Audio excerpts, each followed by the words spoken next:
إن الحمد لله نحمده ونستعينه ونستغفره ونؤمن به ونتوكل عليه ونعوذ بالله من شرور أنفسنا ومن سيئات أعمالنا من يهده الله فلا مضل له ومن يضلل فلا هادي له أي فلن تجد له وليا مرشدا ونشهد أن لا إله إلا الله وحده لا شريك له هو الذي لا ضد له ولا ند له لا مثل له ولا مثيل له لا وزير له ولا كفيل له لا شبه له ولا شبيه له لا ولد له ولا والد له وهو الواحد الفرد الصمد لم يلد ولم يولد ولم يكن له كفوا أحد ونشهد أن سيدنا ونبينا وحبيبنا وبشيرنا ونذيرنا وطبيبنا وطبيب أرواحنا وحبيبنا وحبيب ربنا محمدًا عبد الله ورسوله أرسله بالحق بشيرا ونذيرا وداعيا إلى الله بإذنه وسراجا منيرا أما بعد فقد قال الله تعالى في كلامه المجيد وفي فرقانه الحميد أعوذ بالله من الشيطان الرجيم بسم الله الرحمن الرحيم وعباد الرحمن الذين يمشون على الأرض هونا وإذا خاطبهم الجاهلون قالوا سلاما والذين يبيتون لربهم سجدا وقياما إن الله وملائكته يصلون على النبي يا أيها الذين آمنوا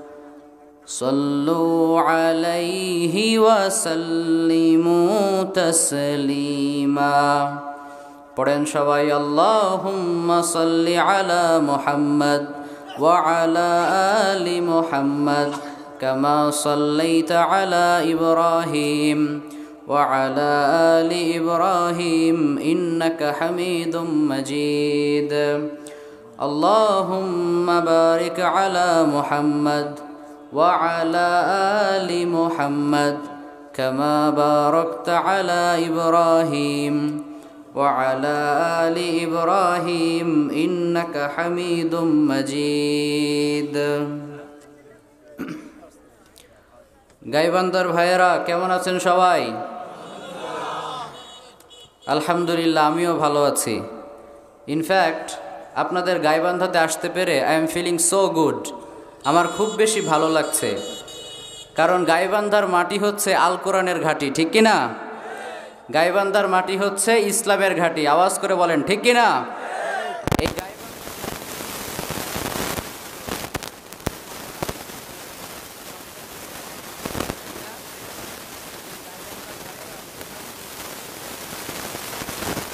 ফুল দিয়ে দেখিয়ে দিয়েছিল গাইবান্ধার ছেলেরা চাইলে গোটা বিশ্বকে ঝাঁকি দিয়ে কাঁপিয়ে দিতে পারে। চিল্লায় বলেন ঠিক কিনা? এজন্য এই শক্তি, এই স্পিরিট, এই সম্ভাবনাকে ইসলামের জন্য কাজে লাগানোর দরকার আছে না নাই? আজকের এই মিডিয়ার মাধ্যমে আমরা আমাদের প্রিয় মিজানুর রহমান আজহারি হুজুরের কাছে হাম্বল রিকোয়েস্ট জানাই, আমরা আপনার মুখেই কোরআনের তাফসির গাইবান্ধার মাটিতে আবারও শুনতে চাই। যারা বলেন নাই তারা মনে হয় চান না। আমরা আবারও তার মুখে কোরআনের তাফসির শুনতে চাই কি চাই না?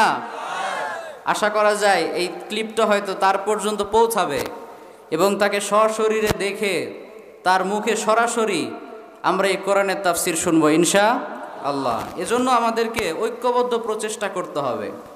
10 লাঠি 1 বোঝা, এটা শুনছেন না সবাই?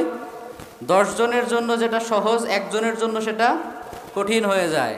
এজন্য সবাই মিলে আমরা যদি চেষ্টা চালাই, সবাই মিলে যদি একটা কাজ করার চেষ্টা করি, দিন কায়েমের চেষ্টা করি, আমাদেরকে বরকত দিবেন কে? আল্লাহ। ইউনিটি ইজ স্ট্রেংথ, একতাই বল। একতাই বল সবসময় মাথায় রাখবেন। যখন আমরা একা তখন আমরা ব্যক্তি, আর যখন আমরা এক হই তখন আমরা শক্তি, ঠিক কিনা? এজন্য এক হয়ে থাকতে হবে। ওয়াতাসিমু বিহাবলিল্লাহি জামিআউ ওয়ালা তাফাররাকু। আল্লাহ বলেছেন সবাই মিলে ঐক্যবদ্ধভাবে আমার রজ্জুকে আঁকড়ে ধরো, বিভক্ত হয়েও না, কারণ বিভক্ত হলেই বিপদ, ঠিক কিনা? বিভক্ত করাটা হচ্ছে অমুসলিমদের কালচার। তাদের নীতি হচ্ছে, তাদের রুলস হচ্ছে ডিভাইড অ্যান্ড রুল, মানে বিভক্তি সৃষ্টি করো আর নেতৃত্ব দাও। আওয়াজ করে বলেন তো, মুসলমানরা যদি ভাই ভাই হয়ে থাকে, এক হয়ে থাকে, তাহলে ইসলামের শত্রুরা আমাদের দিকে চোখ রাখাতে পারবে? পারবে না। এজন্য তাদের প্রথম কর্মসূচি হচ্ছে নিজেদের মধ্যে বিভেদ তৈরি করে দেওয়া। আজকে দেখেন ছোট ছোট মাসালাকে কেন্দ্র করে, ছোট ছোট বিষয়কে কেন্দ্র করে আমাদের সমাজে কাদা ছড়াছড়ি আছে না নাই? তারা আজকে সফল। আমরা ভাইয়ে ভাইয়ে মারামারি করি আর তারা দূরে থেকে হাততালি দেয়, ঠিক কিনা? এজন্য তাদেরকে সফল হতে দেওয়া যাবে না। আমাদের কোরআন যেহেতু একটা, নবী যেহেতু একজন, আমাদের রব যেহেতু একজন, কাজে আমরা সবাই এক হতে চাই কি চাই না? আল্লাহ আমাদেরকে কবুল এবং মঞ্জুর করুক। আমরা সবাই পড়ি আমিন। তাহলে আজকে থেকে কাদা ছড়াছড়ি বন্ধ করে দেন, বিভক্তি হওয়া বন্ধ করে দেন। নিজেদের মধ্যে ভালোবাসা সম্প্রীতি চর্চার দরকার আছে না নাই? This is my first message to all of you tonight. আজকের প্রথম মেসেজ আপনাদের উদ্দেশ্যে, সেটা হচ্ছে লেটস বি ইউনাইটেড। আসেন আমরা এক হয়ে যাই। Let's lead an United life. আসেন আমরা ঐক্যবদ্ধ জীবনযাপন করি। আমরা যদি এক হয়ে যাই, নেক হয়ে যাই, আওয়াজ করে বলেন তো আমাদেরকে বরকত দিবেন কে? তাহলে আমরা এক হতে পারবো তো ইনশাআল্লাহ? আল্লাহ আমাদেরকে কবুল এবং মঞ্জুর করুক। আমরা সবাই পড়ি আমিন। আর একটু জোরে পড়েন না আমিন। ছোট সাতাইল বাতাইল ফুটানি বাজার কেন্দ্রীয় জামে মসজিদের উন্নয়নে আজকের এই মাহফিল। আপনাদের এই বাজারের নাম ফুটানি বাজার নাকি? আপনারা ওখানে গিয়ে ফুটানি দেখান নাকি? হ্যাঁ, ফুটানি দেখাইতেই পারেন, কারণ ফুটানি দেখানোর মতো কাজই তো আপনারা করেন, ঠিক কিনা? তো একটু একটু ফুটানি দেখানো যাইতেই পারে, মাশাআল্লাহ। তো 10ম বার্ষিকী, এই যে দেখছেন ফুটানির কাজ, 10টা বছর একাধারে তাফসিরুল কোরআন চলছে, মাশাআল্লাহ। কিয়ামত পর্যন্ত এই ধারাবাহিকতা অব্যাহত থাকুক, এটা আমরা চাই কি চাই না? তো এজন্য আমাদেরকে শক্তি, বুদ্ধি, শ্রম, টাকা পয়সা যার যেভাবে সম্ভব এই মাহফিলকে সার্থক করার জন্য আমাদেরকে চেষ্টা করতে হবে ইনশাআল্লাহ। পড়েন। আজকের এই মাহফিলের সভাপতি হিসেবে রয়েছেন জনাব আলহাজ মোহাম্মদ আব্বাস আলী সরকার সাহেব, সভাপতি অত্র মসজিদ কমিটি ও সাবেক প্রধান শিক্ষক, লোনতলা উচ্চ বিদ্যালয় নাকি? আচ্ছা। সহসভাপতি হিসেবে রয়েছেন জনাব মোহাম্মদ আনিসুর রহমান শিবলু সাহেব, 11 নং ফুলবাড়ি ইউপির চেয়ারম্যান। প্রধান অতিথি হিসেবে রয়েছেন ডক্টর মোহাম্মদ শামীম কাইসার লিঙ্কন। একটু আগে কথা বলছে না? আচ্ছা, আসতে পারে নাই, কিন্তু ওনার মনটা এখানে আছে, আলহামদুলিল্লাহ। ইসলামের সাথে যারাই আছে, সশরীরে হোক আর দূর থেকে হোক, তাদের জন্যই আমাদের হৃদয়ে ভালোবাসা আছে না নাই? কেউ প্রবাসে থেকেও যদি আমাদেরকে ইসলামের জন্য হেল্প করে তার জন্য দোয়া আছে না? শুধু প্রবাসে কেন, একটা অমুসলিমও যদি আমাদের কাজে হেল্প করে তার জন্য আমাদের ভালোবাসা আছে না নাই? ওয়া তাআওয়ানু আলাল বিররি ওয়াত তাকওয়া ওয়ালা তাআওয়ানু আলাল ইসমি ওয়াল উদওয়ান। আল্লাহ বলেছেন ভালো কাজে সহযোগিতা করো। আল্লাহ কি বলেছেন? ভালো মানুষকে সহযোগিতা করো। কথা মনে হয় বোঝে নাই। আল্লাহ কি বলেছেন? ভালো মানুষকে সহযোগিতা করতে, না ভালো কাজে সহযোগিতা করতে? ভালো কাজে। একটা ভালো মানুষও যদি খারাপ কাজ করে আমি তাকে সাপোর্ট করব না, ঠিক কি না? আর একটা খারাপ মানুষের দ্বারাও যদি কোনো ভালো কাজ হয় আমার মন থেকে তাকে সাপোর্ট করার দরকার আছে না নাই? তো কেউ যদি আমাদেরকে সাপোর্ট করে তার জন্য আমাদের মন থেকে ভালোবাসা আছে, দোয়া আছে, আমরা তার জন্য দোয়া করি। আমরা যেন তাকে এর পরবর্তীবার পাই ইনশাআল্লাহ। আল্লাহ আমাদের সবাইকে কবুল করুক, আমরা পড়ি আমিন। বিশেষ মেহমান হিসেবে রয়েছেন জনাব মোহাম্মদ ফারুক আহমেদ সাহেব এবং রয়েছেন জনাব মোহাম্মদ সানোয়ার হোসেন দীপু ভাই। এছাড়াও আরও অনেকে অতিথিবৃন্দ রয়েছেন, মঞ্চে আরও অনেকে রয়েছেন। সবার নাম ধরে ধরে যদি আমি সেপারেটলি আলাদা আলাদাভাবে শুকরিয়া আদায় করতে পারতাম ভালো লাগতো, কিন্তু আসলে আমাদের হাতে সময় খুবই কম আর কথা অনেক বেশি। এজন্য আমরা আর পোস্টার পড়ছি না, আমরা সরাসরি মূল আলোচনায় চলে যাচ্ছি। ইনশাআল্লাহ পড়েন। যারা অতিথি হিসেবে রয়েছেন, স্পেশালি আপনারা যারা অডিয়েন্স এবং পর্দার অন্তরালে মা এবং বোনেরা, আপনাদের সবাইকে আমি শুকরিয়া জানাই। কারণ আজকের এই মাহফিলের মেইন অ্যাট্রাকশন, মূল আকর্ষণ কিন্তু আপনারা। কথা বলেন ঠিক কি না? স্টেজ আছে, স্পিকার আছে, সব কিছু আছে, কিন্তু শ্রোতা নাই, আলোচনা হবে হবে না। তার মানে আজকের আলোচনা সবচাইতে বড় মূল আকর্ষণ আপনারা নিজেরা। স্পেশালি আমি যুবক ভাইদেরকে শুকরিয়া জানাই যে তোমরা কনসার্টে না গিয়ে, ফালতু কাজে আড্ডা না দিয়ে কোরআনের মাহফিলে এসেছো। এটাই প্রমাণ করে যে ইসলামের বিজয়কে কেউ থামিয়ে রাখতে পারবে না। চিল্লা বলেন ঠিক কি না? এই যে যুবকরা কনসার্টে না গিয়ে মাহফিলে আসে, কালকে তো আমাদের ডক্টর মিজানুর রহমান আজহারি হুজুর আলোচনা করবে ইনশাল্লাহ কক্সবাজারের পেকুয়াতে। দেখবেন জায়গা দেওয়া যাবে না, তাই না? তার মানে এখনকার যুবকেরা কনসার্টে যায় না, বিপিএল এর স্টেডিয়ামগুলো ফাঁকা পড়ে থাকে, কিন্তু কোরআনের ময়দানে জায়গা দেওয়া যায় না, ঠিক না? এটাই প্রমাণ করে যে ইসলামের বিজয় অবশ্যম্ভাবী। ইসলামের বিজয়কে কেউ আটকাতে পারবে না। আমরা যেন স্বচক্ষে ইসলামের বিজয়কে দেখে মরতে পারি। আল্লাহ আমাদের তৌফিক দান করুক, আমরা পড়ি আমিন। আর একটু জোরে পড়েন না আমিন। এ পর্যায়ে আমরা আমাদের মূল আলোচনা শুরু করছি ইনশাআল্লাহ। আমাদের আলোচনার সিলেবাস একটা, বলেন তো সেটা কি? আজকে যদি আমি কোরআন থেকে কথা না বলে বাইবেল থেকে বলি আপনারা শুনবেন? গীতা থেকে বললে শুনবেন? আলতু ফালতু কথা বললে শুনবেন? আমরা এখানে একটা কিতাবের আলোচনা শুনতে আসি। আওয়াজ করে বলেন তো কিতাবটার নাম কি? একটু আগে বলছিলেন যে আপনারা অনেকে নাকি আমার আকর্ষণে এসেছেন। না, আপনারা কেউ এখানে আমার আকর্ষণে আসেন নাই, কোনো ব্যক্তি আকর্ষণে আমরা এখানে বসি নাই।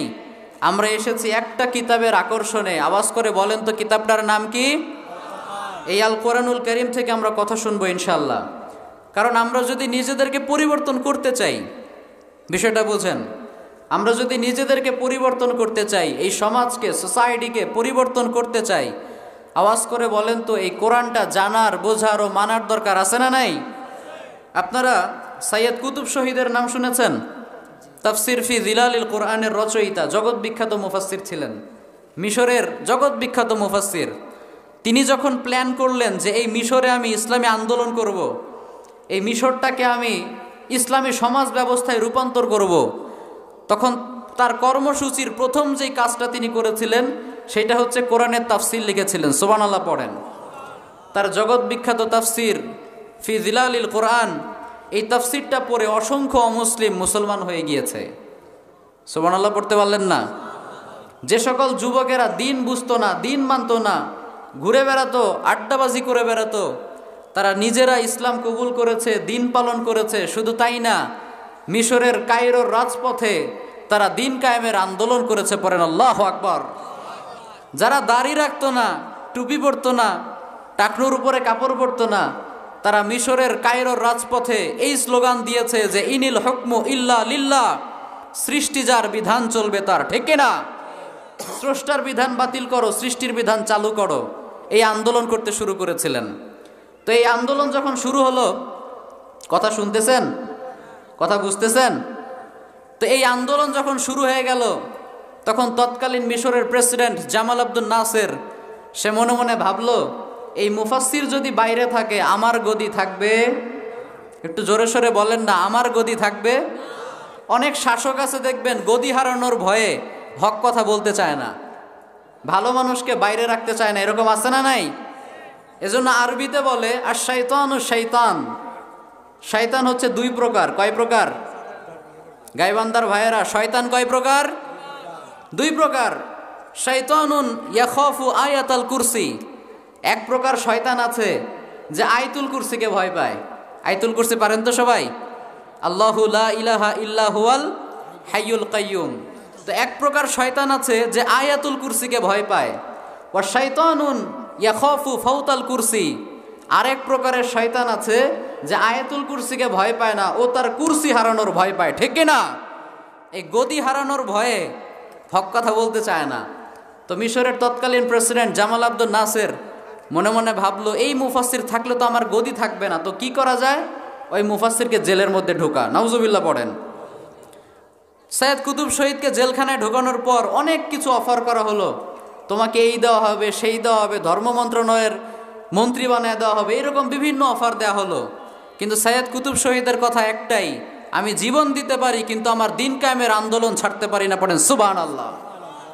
বড় বড় অফারকে তিনি থোড়াই কেয়ার করেন নাই, এগুলোকে দুমড়ে মোচড়ে তিনি সামনের দিকে এগিয়ে গিয়েছেন। এজন্য ওই সৈয়দ কুতুব শহীদের উত্তরসূরি হিসেবে আমরাও দিন কায়েমের আন্দোলন করতে চাই কি চাই না? আমরা দিন কায়েমের আন্দোলন করতে চাই কি চাই না? কোনো বাতিল, কোনো শত্রু, কোনো জালেমের রক্তচক্ষুকে আমরা দিন কায়েমের আন্দোলন করতে গিয়ে ভয় পাই না। সৈয়দ কুতুব শহীদ এই দিন কায়েমের আন্দোলন করতে গিয়ে জীবন দিয়েছেন, তার উত্তরসূরি রূপে আমরাও যদি দিন কায়েম করতে গিয়ে আমাদের জীবন দেওয়া লাগে, আমরা আমাদের জীবন দিতে রাজি আছি না নাই? কে কে রাজি আছি দুহাত তুলে আল্লাহরে দেখাও।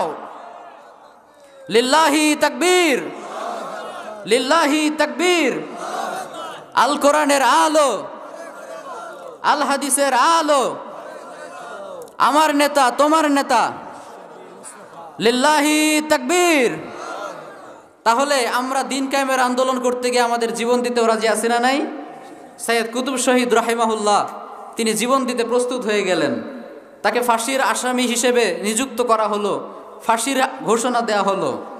নির্ধারিত দিন যেদিন চলে আসলো, সেই দিন ফাঁসি দেওয়ার কিছুক্ষণ পূর্বে জেলখানার নিয়োগপ্রাপ্ত ইমাম এসে বলে, আপনার একটু পরে ফাঁসি হবে, আপনি পড়েন লা ইলাহা ইল্লাল্লাহ, আমি আপনাকে কালেমা পড়াতে এসেছি, আপনি কালেমা পড়েন।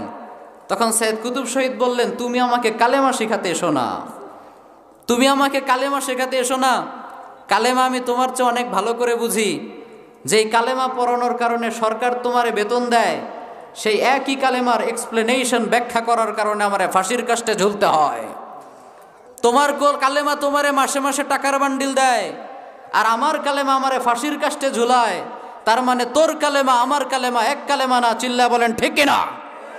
কালেমায় কালেমায় পার্থক্য আছে না নাই? ইমানে ইমানে পার্থক্য আছে না নাই? দেখেন সৈয়দ কুতুব শহীদের ইমান এতটা মজবুত যে উনার ইমান উনাকে দিয়ে কোরআনের তাফসির লিখিয়েছে, আর আমাদের ইমান এতটা দুর্বল যে মাসের পর মাস এই কোরআনটা বুক শেলফে পড়ে থাকে, একবার ধরতেও মনে চায় না। আছে না নাই? এজন্য ইমানটাকে আমরা যদি মজবুত করতে চাই, আমাদের কোরআন জানতে হবে, কোরআন বুঝতে হবে। তো আজকের এই তাফসিরুল প্রোগ্রামে আমরা কোরআন থেকে কিছু কথা শুনবো ইনশাআল্লাহ। আজকে আমরা যে সূরা থেকে কথা শুনবো, সেই সূরাটার নাম হচ্ছে সূরাতুল ফুরকান। সূরাটার নাম সবাই বলতে পারেন নাই? সূরাটার নাম সূরাতুল ফুরকান। ফুরকান মানে হচ্ছে আল ফারিকু বাইনাল হাক্কি ওয়াল বাতিল, the criterion between right and রং। যে সত্য এবং মিথ্যার মাঝে পার্থক্য তৈরি করে দেয়, হক এবং বাতিলকে আমাদের সামনে পরিষ্কার করে দেয়, সেটাকেই বলে ফুরকান। সেটাকে কি বলে? ফুরকান। এটি হচ্ছে কোরআনের 25 নম্বর সূরা। 114টা সূরার মাঝে 25 নম্বর সূরা। এই সূরাতে মোট আয়াত রয়েছে 77টি, আর রুকু রয়েছে 6টি। তো এতগুলো আয়াত নিয়ে কি কথা বলা সম্ভব? সম্ভব না। এজন্য আজকে আমরা শেষ রুকু 6 নম্বর রুকু থেকে কিছু কথা শুনবো ইনশাআল্লাহ। পড়েন, আর একটু জোরে পড়েন না ইনশাআল্লাহ। এই 6 নম্বর রুকুতে আল্লাহ তাআলা তার প্রিয় বান্দাদের গুণাবলী উল্লেখ করেছেন। এমন 12টি গুণাবলী উল্লেখ করেছেন, অ্যাট্রিবিউটস, অ্যাটিটিউডস, এগুলো উল্লেখ করেছেন, যেগুলো আমরা যদি আমাদের বাস্তবিক লাইফে অ্যাপ্লাই করতে পারি, ইমপ্লিমেন্ট ঘটাতে পারি, আমরা আল্লাহর প্রিয় হয়ে যাব। সুবহানাল্লাহ পড়েন। একটু আওয়াজ করে উত্তর দিয়ে বলেন তো, আমরা আল্লাহর প্রিয় হতে চাই কি চাই না? পিছনের ভাইরা মনে চান না নাকি? আমরা আল্লাহর প্রিয় হতে চাই কি চাই না? আল্লাহর প্রিয় যদি আমরা হতে পারি, তাহলে আল্লাহ তাআলা আমাদের পুরো দেহটাকে কন্ট্রোল করবেন। সুবহানাল্লাহ পড়েন। ড্রাইভার যেমনিভাবে গাড়ি চালায়, তেমনিভাবে আমাদের দেহটাকেও চালাবে কে? আর একটু জোরে বলেন না, কে? হাদিসে কুদসিতে আল্লাহ বললেন, আমার কোনো বান্দা যখন আমার প্রিয় হয়ে যায়, আমার ভালোবাসার পাত্র হয়ে যায়, কুনতু সামআহুল্লাযী ইয়াসমাউ বিহি, আমি ওই বান্দার চোখ হয়ে যাই, যেই চোখ দিয়ে সেই বান্দা দেখে। সুবহানাল্লাহ পড়েন। ওয়া ইয়াদাহুল্লাতী ইয়াবতিশু বিহা, আমি ওই বান্দার হাত হয়ে যাই, যেই হাত দিয়ে সে ধরে। ওয়া রিজলাহুল্লাতী ইয়ামশি বিহা, আমি ওই বান্দার পা হয়ে যাই, যেই পা দিয়ে সে হাঁটে। সুবহানাল্লাহ পড়েন। আচ্ছা বলেন তো, আল্লাহ যদি আমাদের কারো পা হয়ে যায়, মানে আমাদের পাকে নিজের কন্ট্রোলে নিয়ে নেয়, আমাদের এই পা দিয়ে আমরা কনসার্টে যেতে পারবো? কথা বলে না, কনসার্টে যেতে পারবো? জোয়ার আড্ডায় যেতে পারবো? খারাপ কোনো জায়গায় যেতে পারবো? আল্লাহ যখন আমাদের পাকে কন্ট্রোলে নিয়ে নেবেন, তখন আমাদের এই পা যেতে চাইবে মসজিদে, আমাদের এই পা যেতে চাইবে মাদ্রাসাতে, আমাদের এই পা যেতে চাইবে মাহফিলের দিকে। আওয়াজ করে বলেন ঠিক কিনা? আল্লাহ যখন আমাদের হাতকে কন্ট্রোল করবেন, তখন আমাদের হাত দিয়ে সিগারেট ধরতে পারবো? এই হাত দিয়ে তখন আমরা মদের বোতল ধরতে পারবো না। এই হাতটা তখন আমরা অসহায় ব্যক্তির সাহায্যে আগিয়ে দিব, ঠিক কিনা? আল্লাহ যখন আমাদের কানকে কন্ট্রোল করবেন, তখন আমাদের গান শুনতে মনে চাইবে না। আল্লাহ যখন আমাদের কানকে কন্ট্রোল করবেন, তখন আমাদের অশ্লীল কথা শুনতে মনে চাইবে না। তখন এই কান দিয়ে আমাদের কোরআন তেলাওয়াত শুনতে মনে চাইবে। সুবহানাল্লাহ পড়েন। এজন্য আমরা আল্লাহর প্রিয় হতে চাই কি চাই না? আসেন এই 12টা গুণাবলী আমরা মনোযোগ দিয়ে শুনি, আর যাওয়ার সময় মাহফিলের প্যান্ডেলে রেখে চলে যাই নাকি? হ্যাঁ, শুনলাম অনেকগুলা, যাওয়ার সময় পকেটে করে না নিয়ে গিয়ে প্যান্ডেলে রেখে চলে যাব নাকি? যাওয়ার সময় সাথে করে নিয়ে যাওয়ার দরকার আছে না নাই? আসেন আমরা সংক্ষেপে 12টা গুণাবলী জানি এবং আল্লাহর প্রিয় হওয়ার চেষ্টা করি। আল্লাহ আমাদের তৌফিক দান করুক, আমরা পড়ি আমিন। 12টা গুণের মধ্যে প্রথম যে গুণটা আল্লাহ তাআলা বলেছেন, সেটা হচ্ছে, আপনারা মনে হয় ঝিমায় গেছেন অনেকক্ষণ কথা শুনতে শুনতে, একটু তাকবীর দিয়ে আসেন, আমরা এনার্জেটিক হয়ে যাই। তাকবীর দিতে রাজি আছেন তো ইনশাআল্লাহ? আল্লাহ বলেছেন, ওয়ারাব্বাকা ফাকাব্বির, glorify the name of your lord, তোমার রবের নামের তাকবীর দাও। এজন্য আসেন আমরা তাকবীর দেই। প্রথমে 3টা তাকবীর দিব অবিবাহিতরা। কারা? অবিবাহিত। সিঙ্গেল আছো না তোমরা? কই সিঙ্গেল কে কে দেখি একটু হাত তোলো তো। হাই হাই, তোমাদের কারো বিয়ে টিয়া হয় নাই? এই শীতেও বিয়ে করতে পারো নাই? হাই আল্লাহ। তো আমরা প্রথমে তাকবীর দিব সিঙ্গেলরা, দেখি কাদের জোর বেশি। এরপরে দিব যারা ডাবল আছি তারা। আজকে দেখা যাবে কাদের গায়ের জোর বেশি। রাজি আছেন তো ইনশাআল্লাহ? আমার সিঙ্গেল ভাইয়েরা তাকবীর দাও, লিল্লাহি তাকবীর। মাশাআল্লাহ। গাইবান্দার ছেলেরা এক একটা বাঘের বাচ্চা, ঠিক কিনা? তাকবীর দাও, লিল্লাহি তাকবীর, লিল্লাহি তাকবীর। এইবার বিবাহিতদের পালা। আসেন দেখি কারা জিতে। লিল্লাহি তাকবীর। মাশাআল্লাহ, বিবাহিতদের গায়ের জোর মনে একটু বেশি। সিঙ্গেল তোমরা তো ফেল। আসো সবাই মিলেই তাকবীর দেই, লিল্লাহি তাকবীর, লিল্লাহি তাকবীর। তো প্রথম যে গুণটার কথা বলছি সেটা হচ্ছে আল্লাযীনা ইয়ামশুনা আলাল আরদি হাওনা। আল্লাহ বললেন, আমার প্রিয় বান্দার প্রথম গুণ হচ্ছে, আমার প্রিয় বান্দারা যখন রাস্তা দিয়ে চলাফেরা করে, বিচরণ করে, তখন তারা অহংকার করে না, দাম্ভিকতা প্রদর্শন করে না, বিনয়ের সাথে চলাফেরা করে। সুবহানাল্লাহ পড়েন। আল্লাহর প্রিয় বান্দাদের কাছে অহংকার করার মতো অনেক কিছু থাকতে পারে। লেটেস্ট ভার্সনের মোবাইল থাকতে পারে, লেটেস্ট ভার্সনের বাইক থাকতে পারে, কিন্তু এরপরেও তারা রাস্তা দিয়ে যখন চলাফেরা করে অহংকার করে না, বিনয়ের সাথে তারা রাস্তা দিয়ে চলাফেরা করে, ঠিক কিনা? রাস্তা দিয়ে যখন চলবেন তখন কি ফুটানি দেখাবেন না বিনয়ের সাথে চলবেন? হ্যাঁ, ফুটানি দেখাইতে দেখাইতে যাবেন, আমার হাতে এটা, আমার পায়ে এটা, আমার ড্রেস আপ এত দামি, এরকম অহংকার করা যাবে? বিনয়ের সাথে চলতে হবে, অহংকার করা যাবে না, কারণ অহংকারকে অপছন্দ করে কে? আল্লাহ কি অহংকারকে পছন্দ করে না অপছন্দ করে? অপছন্দ করে। হাদিসে কুদসিতে আল্লাহ বললেন, আল কিবরিয়া ও রিদাই ওয়াল আজমাতু ইজারি, অহংকার হচ্ছে আমার চাদর আর বরত্ব হচ্ছে আমার লুঙ্গি। এই দুইটা ধরে কেউ যদি টানাটানি করে, কযাফতুহু ফিন নার, সে যতই বড় আলহাজ হোক না কেন, যতই বড় তাহাজ্জুদ গুজার ব্যক্তি হোক না কেন, যতই বড় দানশীল হোক না কেন, কযাফতুহু ফিন নার, আমি তাকে জাহান্নামে নিক্ষেপ করব। পড়েন নাউজুবিল্লাহ। তো আমরা কি জাহান্নামে যেতে চাই না জান্নাতে যেতে চাই? জান্নাতে যেতে চাইলে অহংকার করা যাবে না। আর অহংকার করার মতো আমাদের কাছে কিছু আসলে আছে? কথা বলেন, আছে? অহংকার করার মতো কিচ্ছু নাই। আমরা ছিলাম মাটি থেকে, মাটি থেকে আল্লাহ আমাদেরকে সৃষ্টি করেছেন, এই মাটির মধ্যেই আমরা আবার ফিরে যাব।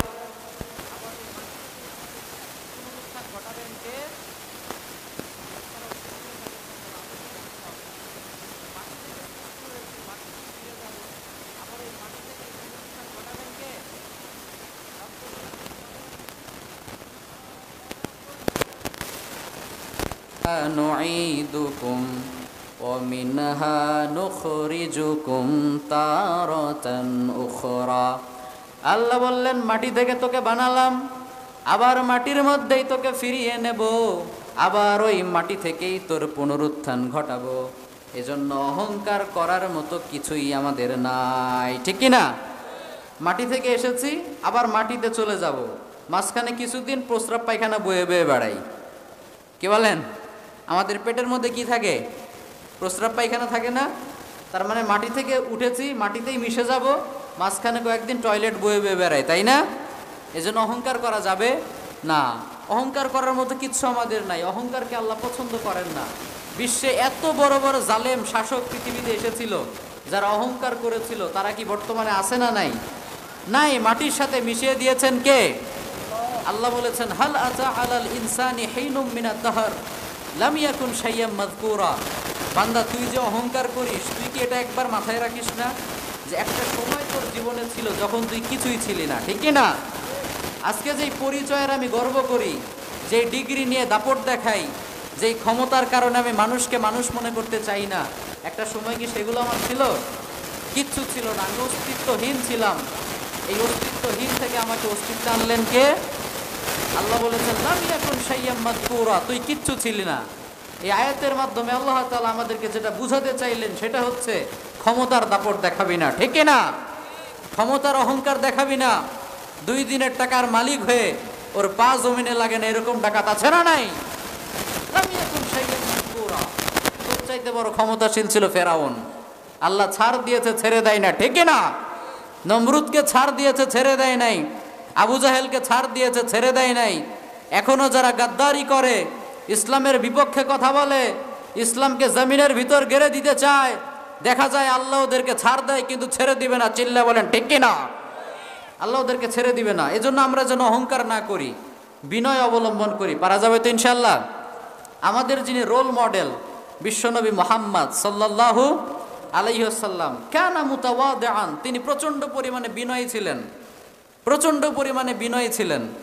আল্লাহর হাবিব বলতেন, আনা সাইয়্যিদু ওয়ালদি আদম ইয়াউমাল কিয়ামা, কিয়ামতের দিন সব মানুষের সর্দার আল্লাহ আমাকে বানাবে। সুবহানাল্লাহ পড়েন।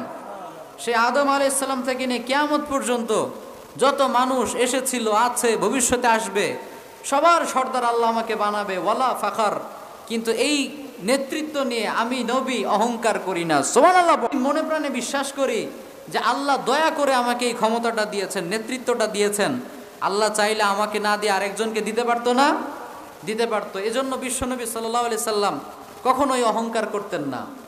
আবার যখন দোয়া করতেন তখন বলতেন, আল্লাহুম্মা ইন্নী আবদুক ওয়াবনু আবদিক ওয়াবনু আমাতিক নাসিয়াতি বিয়াদিক। আল্লাহ, আমি তোমার গোলাম, গোলামের ঘরের গোলাম। সুবহানাল্লাহ পড়েন। What an attitude! কতটা বিনয়ী ছিলেন। আল্লাহরে বলতেন, আল্লাহ, আমি তোমার গোলাম, তোমার গোলামের ঘরের গোলাম, তোমার বান্দির ঘরের গোলাম। আমার চুলের ঝুঁটি তোমার হাতের মুঠোয়, তুমি আমাকে যেই দিকে টানবে আমি সেই দিকে চলে যাব। সুবহানাল্লাহ পড়েন। এতটা বিনয় ছিলেন। এজন্য সেই নবীর উম্মত হয়ে আমাদেরকেও বিনয় হওয়ার দরকার আছে না নাই?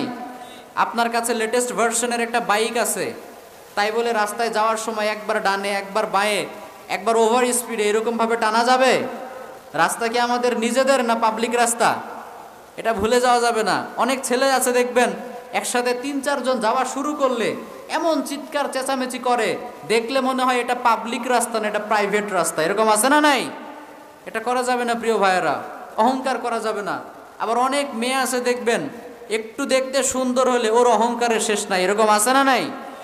রাস্তা দিয়ে হাঁটার সময় একবার ডানে যায়, একবার বাঁয়ে যায়, একবার ওড়না ঠিক করে, কি যে করে ওর নিজেই বুঝতে পারে না। এরকম আছে না নাই? অহংকার, অহংকার দেখায়।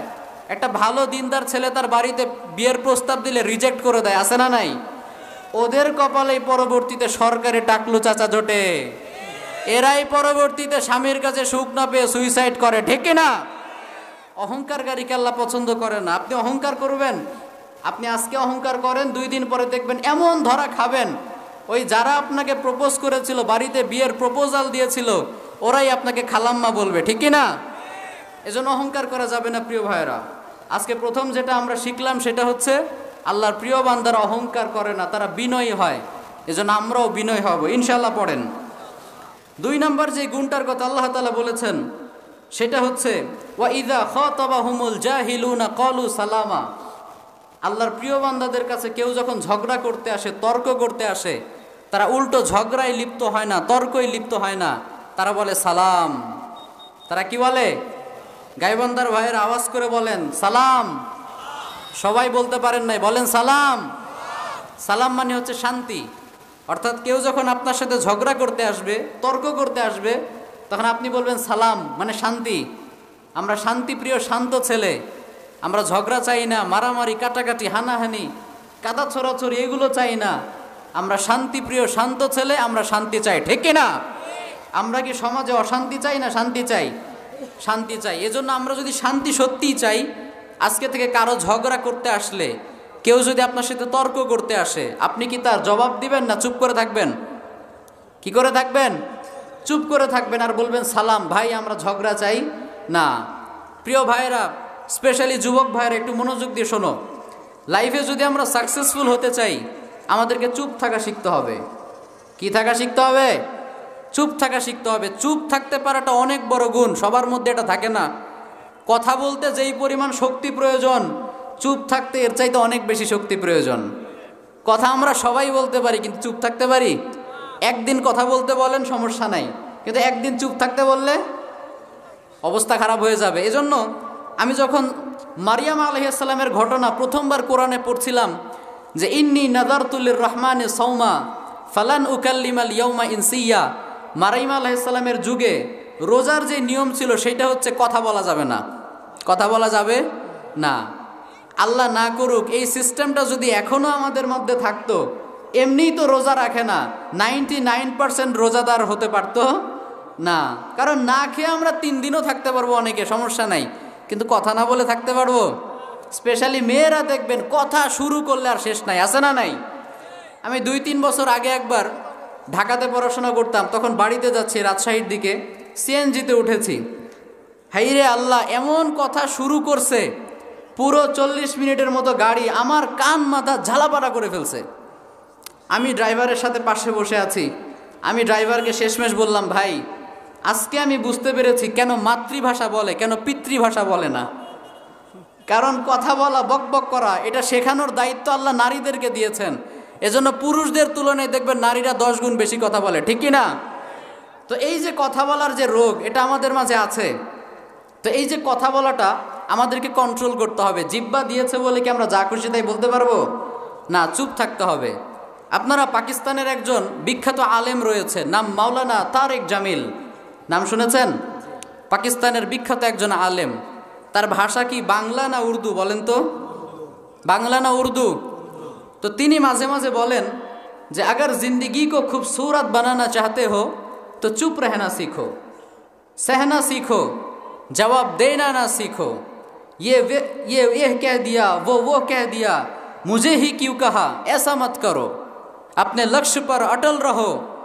अगर जिस दिन तुम सफल हो जाओगे ना, तो यही बंदा सर झुका के तुम्हारे पास माफ़ी मांगने के लिए आ जाएगा। তিনি বলেন যে জীবনে সফল হতে চাইলে চুপ থাকতে শেখো। কে কি বললো, কে কি বললো, এগুলোকে ইগনোর করো। সবার কথা গায়ে মেখো না। তুমি তোমার লক্ষ্যে অটল থাকো। লাইফে যেই দিন তুমি সাকসেসফুল হয়ে যাবে, যারা তোমাকে নিয়ে টিটকারি করতো, মজা করতো, তারাই তোমাকে স্যালিউট করতে বাধ্য হবে, ঠিক না? এলাকায় যারা তোমাদেরকে টিটকারি করতো, এখন অনেকে দেখবে যুবক ছেলেদেরকে টিটকারি করে, কিরে তোর ক্লাসমেট তো সরকারি চাকরি পেয়ে গেল, তুই এখনো টোটো কোম্পানি কেন? আছে না নাই? আছে না এরকম? তো তুমি যেদিন একটা ভালো বিজনেস দাঁড় করে ফেলবা, একটা ভালো কিছু করে ফেলবা, দেখবা সমাজের যারা তোমাকে ভ্যালু দিত না, পাত্তা দিত না, কোন দিক দিয়ে গেলা, কোন দিক দিয়ে আসলা খেয়ালই করতো না, তারাই তোমাকে বলবে বাবা তুমি ভালো আছো। এরকম আছে না নাই?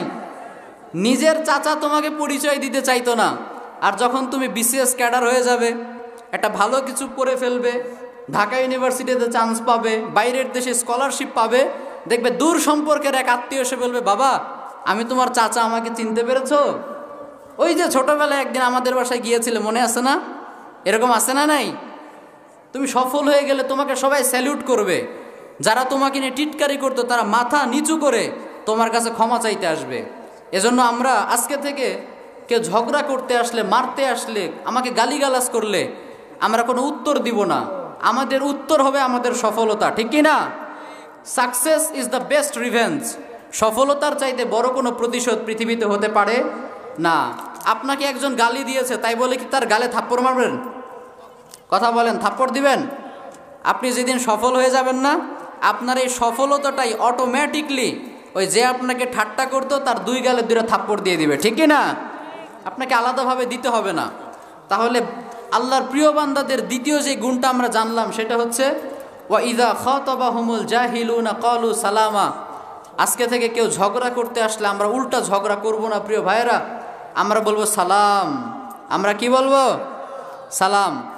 আপনাকে একজন বলল ভাই 5 আর 5 কত হয়? আপনি বললেন 10। এখন সে যদি বলে না 5 আর 5 যোগ করলে 12 হয়, আপনার কিছু করার আছে? আপনার কি দরকার ওকে খেয়ে নিজের পর ওকে বুঝানোর? 5 আর 5 10 হয়, আপনি বলে দিয়েছেন না, আপনার কাজ হয়ে গেছে। এখন সে মানলেও আপনার কোনো লাভ নাই, আর না মানলেও কোনো লস নাই। তো খামাখা আমি কেন বুঝাতে যাব? আমার টাইমের দাম আছে না নাই? আছে। আবার আল্লাহর হাবিব বললেন আনা জাইমুন বিবাইতিন ফি রাবাদিল জান্নাহ মান তারাকাল মিরাআ ওয়া ইন কানা মুহিক্কান। আমি ওই বান্দার জান্নাতের মাঝখানে একটা বিরাট বড় প্রাসাদের জামিনদার হয়ে গেলাম যে ব্যক্তি নিজে হক এটা জানা সত্ত্বেও তর্কে লিপ্ত হয় না। সুবহানাল্লাহ পড়েন। এজন্য আজকে থেকে আমরা তর্কে লিপ্ত হব না। আজকে থেকে আমরা বলবো সালাম। আমরা কি বলবো? সবাই বলেন সালাম। এইটা হচ্ছে 2 নম্বর বৈশিষ্ট্য। 3 নম্বর যে বৈশিষ্ট্যটা আমরা জানবো সেটা হচ্ছে ওয়াল্লাযীনা ইয়াবিতুনা লিরাব্বিহিম সুজদাা ওয়া কিয়ামা। আল্লাহর প্রিয় বান্দারা রাত জেগে জেগে হিন্দি গানের নাচ দেখে না, রাত জেগে জেগে হিন্দি সিনেমা দেখে না, রাত জেগে জেগে কনসার্টে গিয়ে গান বাজনা করে না। আল্লাহর প্রিয় বান্দারা রাতের বেশিরভাগ সময় আল্লাহর জন্য তাহাজ্জুদের নামাজ পড়েন সুবহানাল্লাহ। আমাদের দেখবেন অনেকে পুরো রাত জাগে, ফজরের সময় ঘুমায়, এরকম আছে না নাই? সারা রাত জাগবে আর ঘুমাবে কখন? ফজরের আগে আগে। সারা রাত চলছে, একের পর এক চ্যাটিং চলছে, কেউ কেউ কনসার্টে গিয়ে বসে আছে, কেউ একের পর এক নেটফ্লিক্সে সিনেমা দেখছে, এরকম আছে না নাই? আছে। কিন্তু আল্লাহর প্রিয় বান্দারা কি সিনেমা দেখে না আল্লাহর জন্য ইবাদত করে? আল্লাহর জন্য ইবাদত করে। এই তো এখন শীতকালে দেখবেন কনসার্টের শেষ নাই, আশপাশে অনেক কনসার্ট আছে না নাই? বাংলাদেশে কয়েকদিন আগে হয়ে গেল একটা, সম্ভবত রাহাত ফাতে আলী খান সম্ভবত ওনার নাম, পাকিস্তানের একজন বিখ্যাত সিঙ্গার, বাংলাদেশে এসেছিল গান গাওয়ার জন্য, কনসার্ট করতে। আফসোসের ব্যাপার হচ্ছে সেই কনসার্টে আবার নামাজ পড়ারও জায়গা আছে। নাউজুবিল্লাহ পড়বেন না? অনেকে হয়তো মনে করবে এটা তো ভালো, কনসার্টেও নামাজের জায়গা আছে, ভালো, দেশটা ইসলামিক দেশ হচ্ছে না, বরং এটার মাধ্যমে গান বাজনাকে হালকা বানানো হচ্ছে, ঠিক কিনা? একটা মানুষ যখন বুঝবে যে ওই কনসার্টে নামাজেরও ব্যবস্থা আছে, তার মানে এটার মাধ্যমে ইনডিরেক্টলি, প্রত্যক্ষ না পরোক্ষভাবে এই মেসেজ দেওয়া হচ্ছে যে নামাজি ব্যক্তিও চাইলে গান শুনতে, কথা বলেন, নামাজি ব্যক্তিও চাইলে গান শুনতে। আল্লাহর হাবিব এটার কথাই বলেছেন, শেষ জামানায় এক শ্রেণীর উম্মত বের হবে ইয়াস্তাহিল্লুনাল মাআজিফ, তারা গান বাজনাকে হালাল মনে করবে। এই যে বর্তমানে শুরু হয়ে গিয়েছে কিয়ামতের আলামত, কিয়ামত বেশি দূরে নেই, কিয়ামত কাছে। আল্লাহর হাবিব এটার কথাই বলেছেন যে কিয়ামতের আগে আগে গান বাজনাকে মানুষ হালাল মনে করবে। এই যে দেখেন, মানুষ মনে করবে কনসার্টে যাব, গান শুনবো, গুনাহ হবে, নামাজ পড়ে সব মাফ। এরকম আছে না নাই? দেখছেন শয়তানের ধোঁকা কিভাবে প্রচার। ওই কনসার্ট হচ্ছে হালাল কনসার্ট। বর্তমানে হালাল পন্থায়, হারাম পন্থায় অনেক কিছুকে হালাল করার চেষ্টা করছে। যেমন দেখবেন অনেকে বর্তমানে হালাল পন্থায় গীবত করার চেষ্টা করে। এরকম আছে না নাই? এইদিকে তাকান, মনোযোগ দিয়ে শোনেন। অনেকে দেখবেন গীবত করার শুরুতে বললে তো গীবত হয়ে যায়, কিন্তু না বলেও পারি না। আছে না নাই? বললে যদি গীবত হয় তাহলে বলবেন কেন? থামেন। বললে যদি গীবতই হয় তাহলে বলবেন কেন? আবার অনেকে বলে ভাই কি আর বলবো, বললে তো গীবত হয়, না বলেও পারি না। এরকমভাবে হালাল করা যাবে? এইটা কোনো সিস্টেম হলো না। এজন্য এই যে কনসার্টগুলো হচ্ছে, এগুলোতে এতদিন গান বাজনার মাঝে সীমাবদ্ধ ছিল। এখন এইটাকে ইসলামের একটা লোগো লাগিয়ে, ব্যানার লাগিয়ে এটাকে আরও মারাত্মক বানানোর চেষ্টা করছে, ঠিক কি না? কিন্তু মুসলমান ঘরের সন্তান কি ওই কনসার্টে যাবে? কথা বলেন, যাবে? অনেক মেয়েরা এই যে রাত জেগে জেগে কনসার্টে যায়, আপনার কি মনে হয় ওরা ভদ্র ঘরের মেয়ে? আপনার কি মনে হয় ওরা ভদ্র ঘরের মেয়ে? কোনো ভদ্র ঘরের মেয়ে কি কনসার্টে যেতে পারে? আপনাদের আওয়াজ শুনে তো মনে হয় না ভাই। কোনো ভদ্র ঘরের মেয়ে রাতের বেলা কনসার্টে যেতে পারে? যেই মেয়েটা কনসার্টে যায় ওর বাবা বেঁচে আছে, এটা আমি বিশ্বাসই করি না। কারণ ওর বাবা যদি বেঁচে থাকে ওকে কেন বাধা দেয় না, ঠিক কি না? জন্ম তো পাগলও দিতে পারে, তাই বলে কি বাবা হওয়া যায়? বাবা হতে গেলে সন্তানকে কন্ট্রোল করার যোগ্যতা থাকার দরকার আছে না নাই? তুমি তোমার মেয়েকে কন্ট্রোল করতে পারো না, সন্তানকে কন্ট্রোল করতে পারো না। কে বলেছে তোমাকে বাচ্চা জন্ম দিতে? বাচ্চা জন্ম দেওয়া তো তোমার কাজ না, বাচ্চা জন্ম দেওয়া পুরুষের কাজ, ঠিক কি না? মেয়েকে কন্ট্রোল করতে পারে না, সে তো পুরুষই না, সে হলো হিজড়া। সে কি? এজন্য কারো যদি মেয়ে এরকম অবাধ্য হয়ে থাকে, বি কেয়ারফুল, সাবধান হয়ে যান। আপনি আলহাজ হয়ে তো লাভ নাই। আপনার মেয়ে যদি এরকম বেপরদায় ঘোরে, ইসলামিক টার্মিনোলজি অনুযায়ী আপনাকে দায়ুস বলা হবে। আর আল্লাহর হাবিব বলেছেন, সালাসাতুন লা ইয়াদখুলনাল জান্নাতা ওয়ালা ইয়াজিদনা রিহাহা।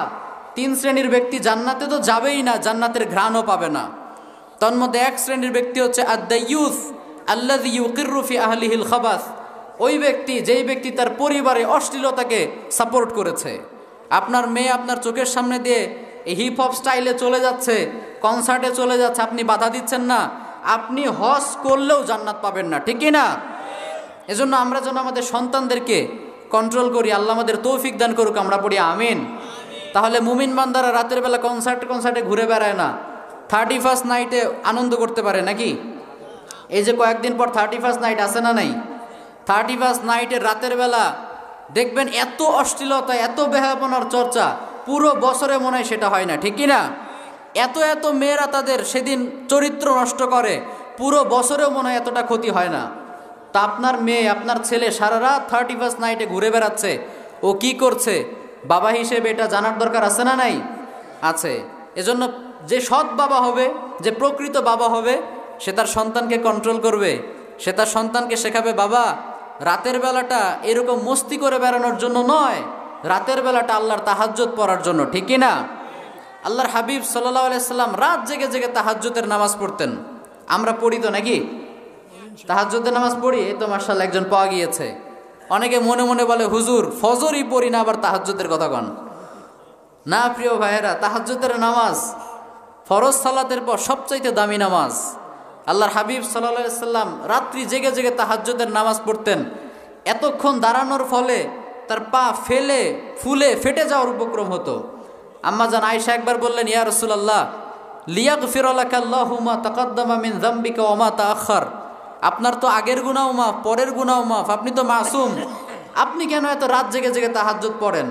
আল্লাহর হাবিব সাল্লাল্লাহু আলাইহি সাল্লাম বললেন, আয়েশা আফালা আকুনু আবদান শাকুরা। আল্লাহ আমাকে এই যে এত এত নেয়ামত দিয়েছেন, আমি কি আল্লাহর শুকরগুজার বান্দা হব না? সুবহানাল্লাহ বাড়িতে গিয়ে বললেন, আমি তো কিছুই ছিলাম না, আমি ইয়াতিম ছিলাম, আমি দিশেহারা ছিলাম।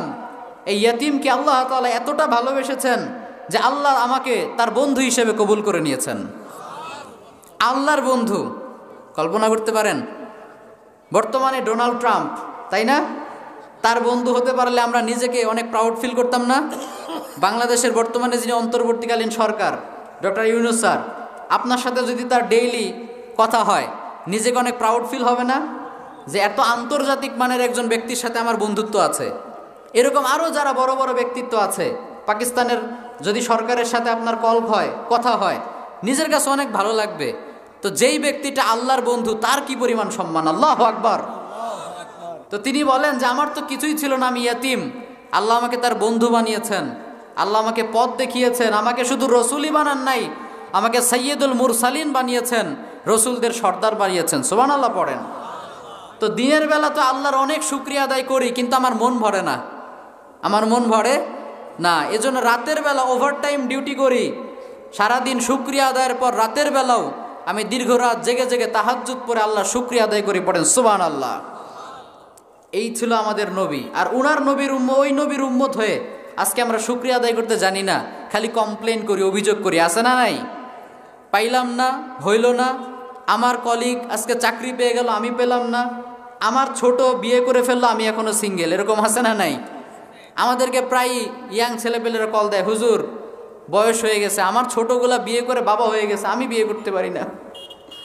বাপ মাকে ওই কষ্ট, অনেক কষ্ট না? যাক আল্লাহ, এই গভীর রাতে আমরা তোমার কাছে দোয়া করি, এই সিঙ্গেলদের কষ্টগুলোকে তুমি দূর করে দাও।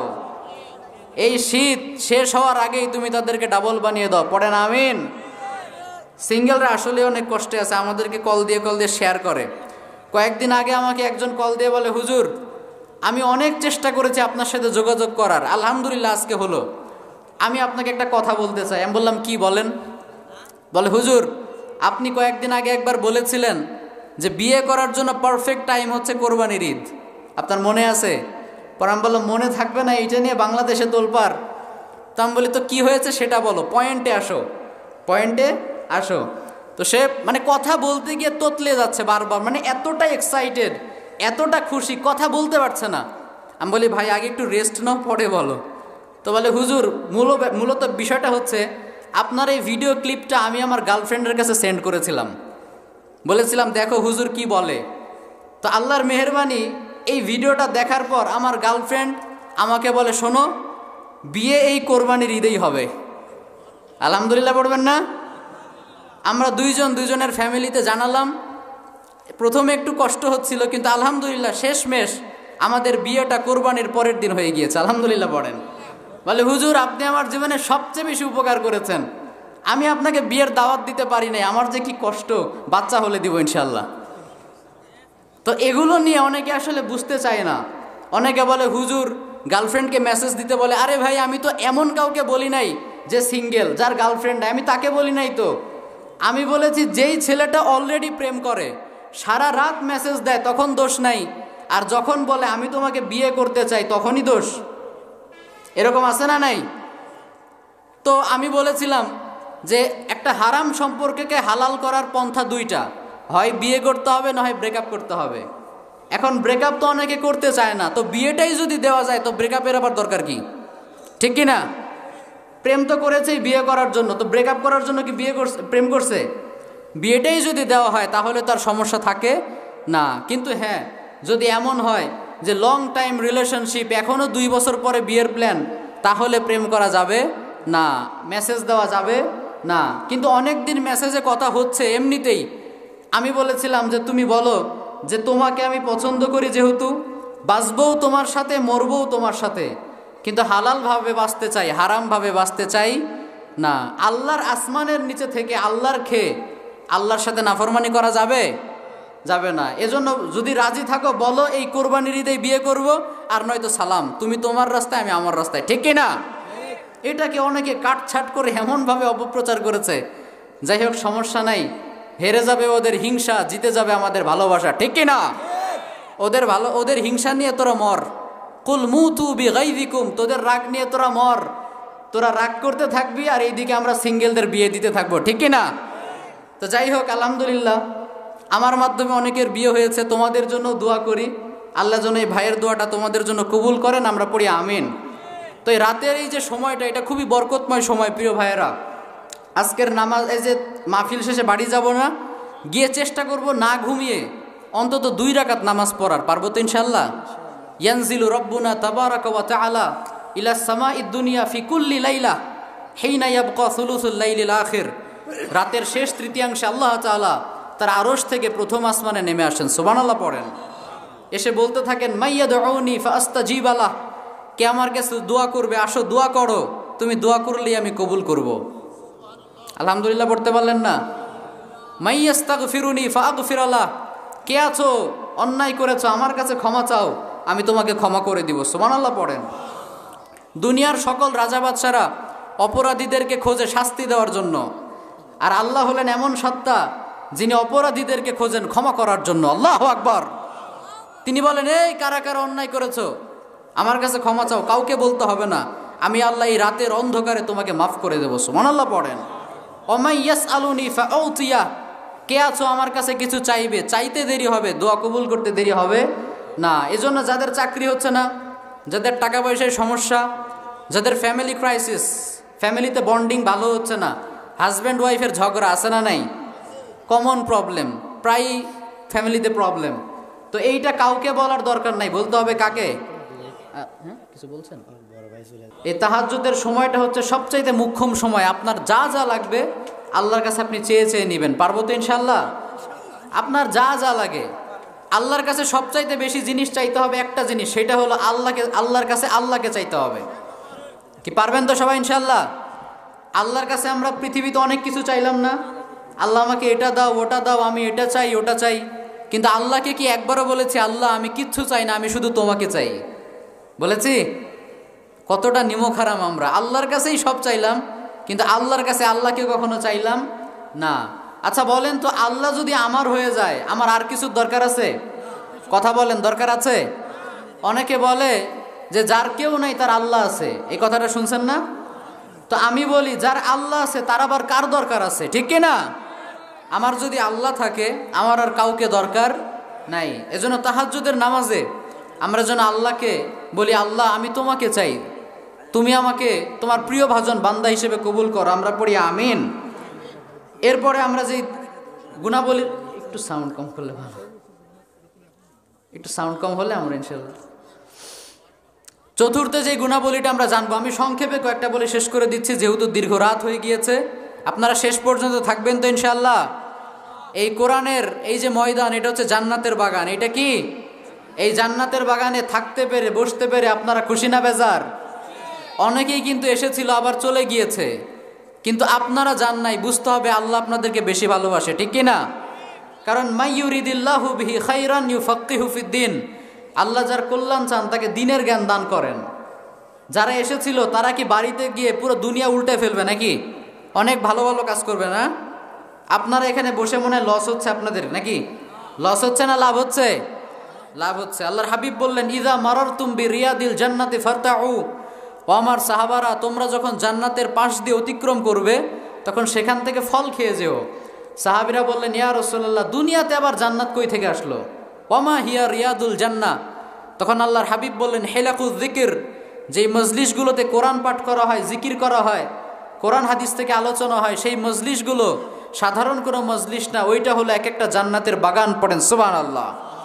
তো এই জান্নাতের বাগানে আমরা যারা আসতে পেরেছি, বসতে পেরেছি, শেষ পর্যন্ত থাকবো, আল্লাহর কাছে আমরা দোয়া করি, আল্লাহ এই দুনিয়ার জান্নাতে যেমনিভাবে তুমি আমাদেরকে বসিয়েছো, কাল কিয়ামতের দিন তোমার সর্বোত্তম জান্নাতে আমাদেরকে প্রবেশ করিও। পড়েন আমিন। তো 4 নম্বর যে গুণাবলীটা বলবো সেটা হচ্ছে, ওয়াল্লাযীনা ইয়াকুলুনা রব্বানা আসরিফ আন্না আযাবা জাহান্নাম ইন্না আযাবাহা কানা গরামা। খুবই ইম্পর্টেন্ট কথা, মনোযোগ দিয়ে শোনেন। আল্লাহর প্রিয় বান্দারা জাহান্নাম থেকে পানাহা চায় কার কাছে? আল্লাহর কাছে। কারণ জাহান্নামের চাইতে কষ্টের কোনো জায়গা পৃথিবীর বাইরে হতে পারে না। একটা কথা বলি, মনোযোগ দিয়ে শোনেন। পৃথিবীর সবচাইতে সুখী ব্যক্তিটাকে, যেই ব্যক্তির সুখের কোনো অভাব নাই, আল্লাহ তাকে একবারে ভরে দিয়েছেন, যা চেয়েছে সব পেয়েছে, সবচাইতে সুখী ব্যক্তিটাও যদি জাহান্নামে 1 সেকেন্ডের জন্য প্রবেশ করে, এরপর 1 সেকেন্ডের পর তাকে বের করা হয় আর জিজ্ঞাসা করা হয়, তুমি কি কোনোদিন সুখ পেয়েছো? তখন সে মুহূর্তেই অস্বীকার করে বলবে, আমি জীবনে সুখের দেখা পাই নাই। পড়েন আল্লাহু আকবার। আর পৃথিবীতে সবচেয়ে দুঃখে যেই ব্যক্তিটা ছিল, সবচাইতে কষ্ট, সেই ব্যক্তিটাও যদি জান্নাতে 1 সেকেন্ডের জন্য প্রবেশ করে, এরপর তাকে বের করে জিজ্ঞাসা করে, আল্লাহ যে এই তুমি কি কোনোদিন দুঃখ পেয়েছো? তখন সেই ব্যক্তি বলবে, আল্লাহ, দুঃখের দেখা আমি কোনোদিন পাই নাই, সারা জীবন সুখে ছিলাম। সুবহানাল্লাহ পড়েন। এজন্য ওই জাহান্নাম থেকে আমরা বাঁচতে চাই কি চাই না? রব্বানা আতিনা ফিদ দুনিয়া হাসানা ওয়া ফিল আখিরাতি হাসানা ওয়া কিনা আযাবান নার। এইটা হলো সর্বোত্তম দোয়া, জামে দোয়া। এই দোয়ার মাঝে আমরা জাহান্নাম থেকে পানাহ চাই। আপনি যদি ডেইলি সকালবেলা 3 বার, সন্ধ্যাবেলায় 3 বার আল্লাহর কাছে বলেন, আল্লাহুম্মা ইন্নী আউযু বিকা মিনান নার, আল্লাহ আমি তোমার কাছে জাহান্নাম থেকে পানাহ চাই, আশ্রয় চাই, এই কথাটা আপনি যদি 3 বার বলেন, চতুর্থবার স্বয়ং জাহান্নাম বলবে, আল্লাহ তোমার এই বান্দাকে তুমি জাহান্নাম থেকে মুক্ত করে দাও। সুবহানাল্লাহ পড়েন। আবার আপনি যদি আল্লাহকে 3 বার বলেন, আল্লাহুম্মা ইন্নী আসআলুকাল জান্নাহ, আল্লাহ আমি তোমার গোলাম, তোমার কাছে তোমার জান্নাতটা ভিক্ষা চাই, এই কথা আপনি যদি 3 বার বলেন, চতুর্থবারের বেলায় জান্নাত বলবে, আল্লাহ তোমার এই বান্দাটাকে জান্নাত দিয়ে দাও। সুবহানাল্লাহ পড়েন। তাহলে আসেন আমরা আল্লাহকে বলি, আল্লাহ, একটু জোরে সোরে বলেন না, আল্লাহ আমরা তোমার জান্নাত চাই, আমরা তোমার জান্নাত চাই। সাউন্ড নাই, এই সাউন্ডে হবে না। আল্লাহ তোমার কাছে আমরা তোমার জান্নাত চাই। আল্লাহর কসম করে বলি, এই যে 3 বার আমরা বললাম না, এবার স্বয়ং জান্নাত বলছে, আল্লাহ এই যে গোবিন্দগঞ্জের এই ছোট্ট একটা স্টেজের এই যে মাহফিলে কয়েকটা মানুষ বসে তোমার কাছে 3 বার জান্নাত চাইলো, এদেরকে তুমি জান্নাত দিয়ে দিও।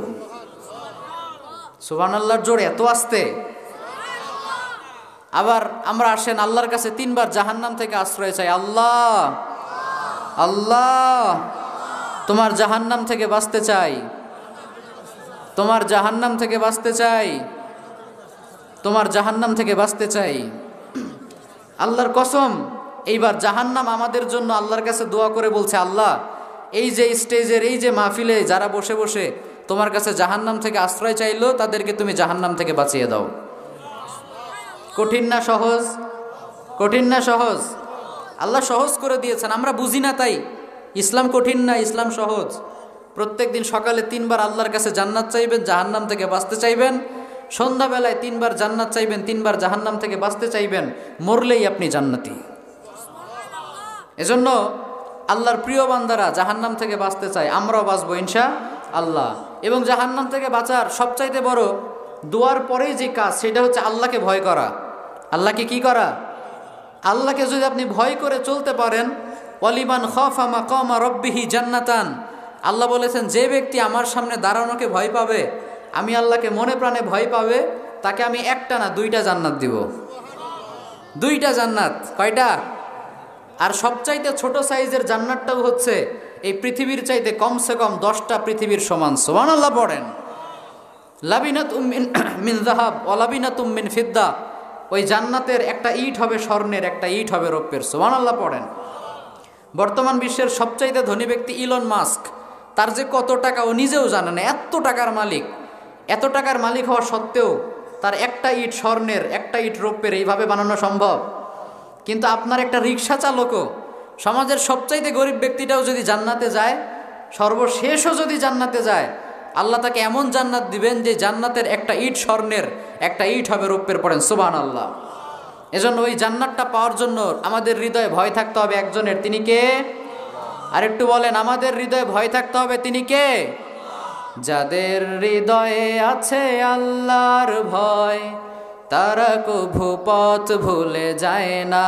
পড়েন সবাই, আল্লাহর প্রেম ছাড়া এই দুনিয়ায় কারো কাছে কোনো কিছু চায় না। যাদের হৃদয়ে আছে আল্লাহর ভয়, তারা কভু পথ ভুলে যায় না। আল্লাহর প্রেম ছাড়া এই দুনিয়ায় কারো কাছে কোনো কিছু চায় না। রাতের আধারে যারা সেজদাতে রয়, দু চোখের অশ্রুতে নদী যেন বয়। ছলনার হাত ছানি যতই আসুক, পেছনে ফিরেও সে তাকায় না। পড়েন সবাই, যাদের হৃদয়ে আছে আল্লাহর ভয়, তারা কভু পথ ভুলে যায় না। আল্লাহর প্রেম ছাড়া এই দুনিয়ায় কারো কাছে কোনো কিছু চায় না। ঠিক না? যাদের হৃদয়ে আল্লাহর ভয় আছে, তারা পথ হারিয়ে ফেলে? তাদের যাদের হৃদয়ে আল্লাহর ভয় আছে তাদের জন্য জাহান্নামকে হারাম করে দেয় কে? এজন্য আমরা যেন হৃদয়ে আল্লাহর ভয় রাখি আর আল্লাহর কাছে জাহান্নাম থেকে পানাহ চাই। আমরা সবাই পড়ি আমিন। পঞ্চম যেই গুণ, আমি সংক্ষেপে বলে শেষের দিকে এগিয়ে যাচ্ছি, পঞ্চম যেই গুণ আল্লাহর প্রিয় বান্দাদের সেটা হচ্ছে ওয়াল্লাযীনা ইযা আনফাকু লাম ইউসরিফু ওয়া লাম ইয়াকতুরু ওয়া কানা বাইনা যালিকা কওয়ামা। আল্লাহর প্রিয় বান্দারা তারা দান করে কিন্তু দানটা হয় ভারসাম্যপূর্ণ দান। কেমন দান? ভারসাম্যপূর্ণ দান। আপনার কাছে একজন চাইলো সব দিয়ে দিলেন, এইটা ইসলাম না। আবার আপনার কাছে টাকা আছে, মানুষ চাইলো, আপনি কৃপণতা করে দিলেন না, এটাও ইসলামের শিক্ষা না। এই যে আজকে মসজিদের উন্নতি কল্পে মাহফিল, তো এই মসজিদের উন্নতি করতে গিয়ে আপনি কি বাড়ি ঘরের যা আছে সব কিছু দিয়ে দিবেন? তাহলে আপনার ওয়াইফ থাকবে কোথায়? তাকে খাওয়াবেন কি? তাকে পড়াবেন কি? তাদেরকে দেখভাল করাও তো আপনার দায়িত্ব, ঠিক কি না? এজন্য ইসলাম আমাদেরকে ভারসাম্যপূর্ণ ব্যালেন্সড চ্যারিটি করতে শেখায়। ভারসাম্যপূর্ণ দান দেওয়ার সময় একবারে সব উজাড় করেও দিব না, আবার একবারে কৃপণতা করে পকেটে হাত দিব না, এরকমও হবে না। ভারসাম্যপূর্ণ দান করবো ইনশাআল্লাহ। এজন্য আমরা যেন দান করি। এই যে মসজিদ, মাদ্রাসা, এগুলোতে আপনি যদি দান করেন, এই দানটা কি লস হবে না লাভ হবে? কিয়ামত পর্যন্ত যত মানুষ এই মসজিদে সালাত আদায় করবে, আপনাদের অ্যাকাউন্টে, আপনাদের আমলনামাতেও সেই সওয়াব ঢুকায় দিবে কে? দুনিয়াতে আমরা যাদের জন্য এত কিছু করে যাচ্ছি তারা কিন্তু কেউই আপন না। কথা বলেন ঠিক কি না? আপনার মরার পর 40 দিন সময় লাগবে না, আমি গ্যারেন্টি দিয়ে বলছি, 40 দিন সময় লাগবে না, আপনার স্ত্রী, আপনার বাচ্চা কাচ্চা আপনাকে ছাড়াই থাকতে শিখে যাবে। আপনাকে ছাড়াই থাকতে শিখে যাবে। যাদের জন্য আপনি সুদ খেতেন, যাদের জন্য আপনি ঘুষ খেতেন, যাদেরকে সুখে রাখার জন্য আপনি অন্যায় করতেন, জুলুম করতেন, 2 হাতে কামাতেন, ডান হাতে বাম হাতে, টেবিলের উপর দিয়ে নিচ দিয়ে 2 হাতে কামাতেন, তারা আপনার মৃত্যুর পর সুখে থাকবে, কিন্তু আপনি সুখে থাকবেন না। এবং আপনি সুখে থাকার জন্য তারা হয়তো তেমন কোনো দানও করবে না, আপনি লস করলেন। এজন্য বুদ্ধিমানের কাজ হচ্ছে বেঁচে থাকতেই আখেরাতের অ্যাকাউন্টে টাকা ট্রান্সফার করা, ঠিক কি না? কারণ সেইখানে আমাকে একাই থাকতে হবে, কেউ আমার সামনে আসবে না। আর আল্লাহর চাইতে আপনি যদি কাউকে বেশি গুরুত্ব দেন, সবচাইতে ইম্পর্টেন্ট কথা শোনেন, এই কথাটা যদি আপনি বুঝতে পারেন, আপনি দুনিয়াও পাবেন, আখেরাতও পাবেন ইনশাআল্লাহ। আল্লাহর চাইতে আপনি যদি কাউকে বেশি গুরুত্ব দেন, আল্লাহর চাইতে আপনি যদি কাউকে বেশি ভালোবাসেন, জীবনের সবচেয়ে বড় বাস আপনি তার কাছেই খাবেন। কথা মনে বুঝেন নাই? আপনি যদি আল্লাহর চাইতে কাউকে বেশি ভালোবাসেন, সবচাইতে কষ্ট আপনি তার কাছেই পাবেন। এক্সাম্পলে আসেন, উদাহরণে আসেন। আল্লাহ বলে দাড়ি কাটিস না, আপনার ওয়াইফ বলে দাড়ি কাটো, শেভ করো, দাড়ি রাখলে তোমাকে বুড়ো বুড়ো লাগে। এখন আপনি যদি আল্লাহর কথা না শুনে ওয়াইফের কথা শুনে দাড়িটা শেভ করে ফেলেন, তার মানে আপনি আল্লাহর চাইতে আপনার স্ত্রীকে বেশি ভালোবাসেন। কথা বলেন ঠিক কিনা? আপনার মৃত্যুর পর দেখবেন এই স্ত্রী, যার জন্য আপনি আল্লাহকে রাগান্বিত করেছেন, যাকে খুশি করার জন্য আল্লাহর খুশিকে পরোয়া করেন নাই, আপনার মৃত্যুর পর দেখবেন যদি যৌবনকাল থাকে, এই স্ত্রী আরেকজন ছেলের হাত ধরে সুখের সংসার করবে, আর আপনি কবরে একা একা পড়ে থাকবেন। একবার সে দেখতেও যাইবে না। অনেক ছেলে আছে দেখবেন, ইয়াং ছেলে পেলে, রাত 2টা 3টার সময় যদি তার গার্লফ্রেন্ড মোবাইলে কল করে বলে যান একটা আইসক্রিম নিয়ে আসো, আইসক্রিম খেতে মনে চাচ্ছে, দেখবেন অনেকে দৌড় দিয়ে চলে যায়, এরকম আছে না নাই? কিন্তু এর 2-3 ঘন্টা পরেই মুয়াজ্জিন বলে হাইয়াল আসসালাহ, হাইয়াল আসসালাহ, নামাজ পড়তে আসো। আসলে মুয়াজ্জিন বলে, কিন্তু কথাটা কার? আপনারা ঝিমায়ে গেছেন, কথাটা কার?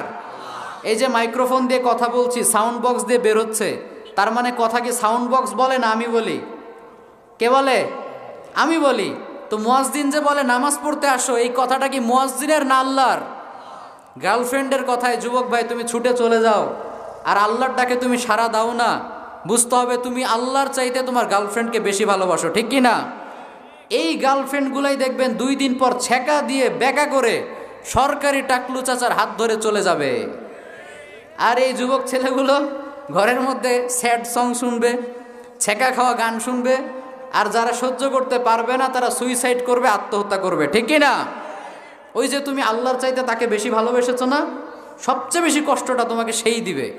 এজন্য সবচেয়ে বড় বুদ্ধিমানের কাজ হচ্ছে আমরা জীবনের সবচাইতে বেশি ভালোবাসবো একজনকে, তিনি কে? আমি যেই কাজ করি, যেই কথা বলি, আগে দেখব আল্লাহ এতে খুশি না বেজার। আল্লাহ যদি খুশি থাকে পুরো দুনিয়ার সবাই যদি আমার উপর রাগ করে, আই ডোন্ট কেয়ার, ওইটা আমি কেয়ার করি না। আর দুনিয়ার সবাই বলে করো করো, বাহবা দিচ্ছে, কিন্তু আল্লাহ বলে করিস না, করিস না। আল্লাহর জন্য আমি সবাইকে ত্যাগ করতে রাজি, ঠিক কিনা? এটাই হচ্ছে মুমিনদের অ্যাটিটিউড। তো এই যে দানের কথা বলছিলাম, যাদের জন্য আমরা সম্পদ রেখে যাচ্ছি তারা তো সুখে থাকবে, নিজের সুখের কথা চিন্তা করেন না। পাগলেও তো নিজের ভালো বোঝে, আমরা নিজের ভালো বুঝবো না? নিজের ভালো যদি আমরা বুঝতে চাই, আমরা মসজিদ, মাদ্রাসা, অসহায় ব্যক্তিদেরকে সাধ্য অনুযায়ী দান করব, ইনশাল্লাহ। পড়েন, আর একটু জোরে পড়েন না, ইনশাআল্লাহ। ষষ্ঠ যেই গুণটা আমরা জানবো সেটা হচ্ছে ওয়াল্লাযীনা লা ইয়াদউনা মা'আল্লাহি ইলাহান আখর। আল্লাহর প্রিয় বান্দারা শুধুমাত্র কেবলমাত্র একমাত্র একজন সত্তার কাছেই দোয়া করে, তিনি কে? প্রয়োজন হলে চায় একজনের কাছে, তিনি কে? কারণ আল্লাহর খাজিনা, তার ধনভাণ্ডার এত বেশি যে আমাদের সকলের চাহিদা অনুযায়ী আল্লাহ যদি সব কিছু দিয়ে দেয়, আল্লাহর ধনভাণ্ডারের 1 ইঞ্চিও কমবে না। পড়েন সুবহানাল্লাহ। এই যে পোস্টার দেখছেন না, পোস্টার, এই পোস্টারের এই ফাঁকা জায়গায় আমরা যদি আমাদের সকল চাহিদাগুলোকে একটা একটা করে লিস্ট করে আল্লাহর কাছে জমা দিয়ে বলি, আল্লাহ এই যে এগুলো আমার লাগবে, তুমি দাও। আল্লাহ বললেন আমি যদি সবও দিয়ে দেই, আমার ধনভাণ্ডারের 1 ইঞ্চি কমবে না। পড়েন সুবহানাল্লাহ। এজন্য চাইবো তো তার কাছে যার অঢেল আছে। ফকিরের কাছে ফকিরের চাওয়ার কিছু আছে? কোনো ফকিরকে দেখেছেন আরেক ফকিরের কাছে ভিক্ষা চাইতে? ফকিররা দেখবেন এই যে ছোট ছোট বাচ্চা, এই যে তোমার বয়স কত, বয়স কত তোমার? হ্যাঁ 13। আচ্ছা, ধরেন 10, 12, 13 এইরকম ছোট্ট বাচ্চার কাছেও ফকির দেখবেন হাত পাতে কি পাতে না? যদিও জানে হয়তো পকেটে টাকা নাই, কিন্তু ফকিরের স্বভাবই তো এটা ভিক্ষা চাওয়া, ও ভিক্ষা চাইবে। কিন্তু আল্লাহর কসম করে বলি, আমি এখন পর্যন্ত জীবনে দেখি নাই রাস্তার এই সাইড দিয়ে এক ফকির যায়, ওই সাইড দিয়ে আরেক ফকির আসে। এখন পর্যন্ত জীবনে দেখলাম না যে এক ফকির আরেক ফকিরের কাছে ভিক্ষা চায়। আপনারা দেখছেন? কে কে দেখছেন দেখি হাত তোলেন তো। ফকিরকে দেখেছেন আরেক ফকিরের কাছে ভিক্ষা চাইতে?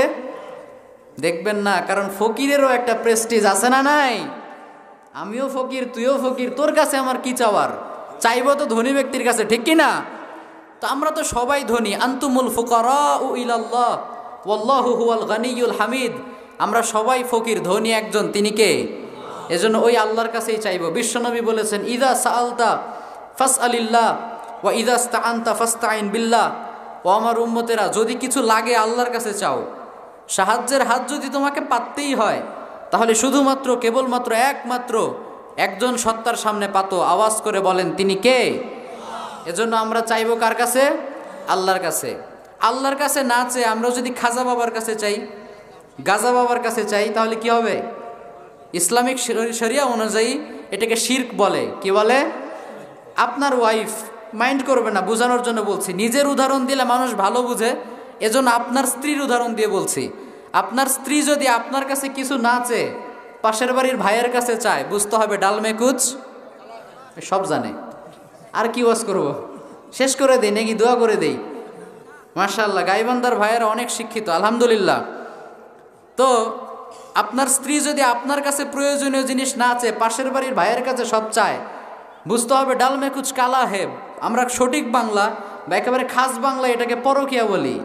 কি বলি? পরকিয়া বলি। তো আমরা তো গোলাম কার? আল্লাহর।